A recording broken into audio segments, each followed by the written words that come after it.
ভোটের আগে প্রচারে নেমে জনরোষের মুখে পড়লেন ময়না বিধানসভার বিজেপি প্রার্থী তথা প্রাক্তন ভারতীয় ক্রিকেটার অশোক দিন্ডা।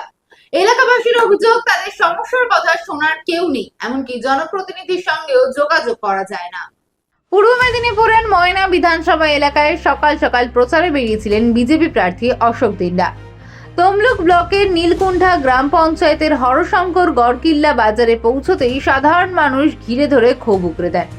এলাকাবাসীদের অভিযোগ, গ্রাম পঞ্চায়েত থেকে ব্লক কোথাও তাদের অভিযোগ শোনা হচ্ছে না, এমনকি প্রার্থীকে এলাকায় দেখা যায় না বলেও অভিযোগ ওঠে। দুখানা পঞ্চায়েত 2023 সালে এবং 2024 সালে আমরা অনেক লিড নিয়েছি।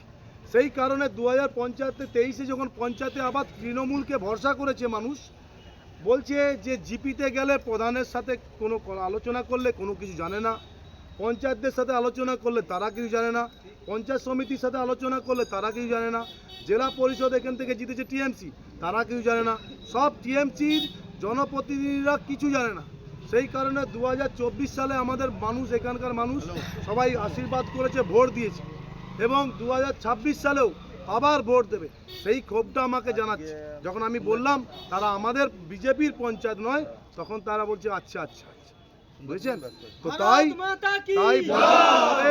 আরজি করে বদলা নিতে হবে, শিক্ষা দুর্নীতির বদলা নিতে হবে, শিল্পর বদলা নিতে হবে, একদম ফেলে দিতে হবে। প্রার্থীর এই মন্তব্য ঘিরে শুরু হয়েছে নতুন বিতর্ক। যদিও পরিস্থিতি সামাল দিতে পরে বাড়ি বাড়ি গিয়ে প্রচার চালান অশোক দিন্ডা। ভোটের আগে এমন ঘটনায় রাজনৈতিক মহলে চাঞ্চল্য ছড়িয়েছে। প্রশ্ন উঠছে, জনসংযোগে কোথায় ঘাটতি, আর এই ক্ষোভের প্রভাব পড়বে কি ব্যালট বাক্সে? এখন সেটাই দেখার।